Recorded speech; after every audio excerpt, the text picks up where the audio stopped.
ಮಗು ಅಂತ್ಯ? ಹೌದು ಕಣೆ ಕಳಿ, ಇದು ನಂದೇ ಮಗು. ಕೊಡೆ ಬಿಡು, ನನ್ನ ಮಗಿದು. ಕೊಡೆ ನನ್ನ ಮಗಿದು, ಬಿಡು. ಕೊಡೆ ಬಿಡು, ನನ್ನ ಮಗು. ನಿಲ್ಲಿಸ್ರಮ್ಮ, ಸಾಕು. ಯಾಕೆ ಏನಾಯ್ತು?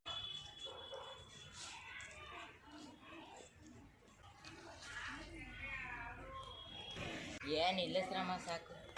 ಒಂದು ಕೆಲಸ ಮಾಡ್ರಿ, ನಮ್ಮ ಪತ್ತೆದಾರಿ ರಾಮಣ್ಣ ಮತ್ತು ಶ್ಯಾಮಣ್ಣ ಇದ್ದಾರಲ್ಲ, ಅವ್ರ ಹತ್ರ ಕರ್ಕೊಂಡು ಹೋಗೋಣ ಬನ್ನಿ.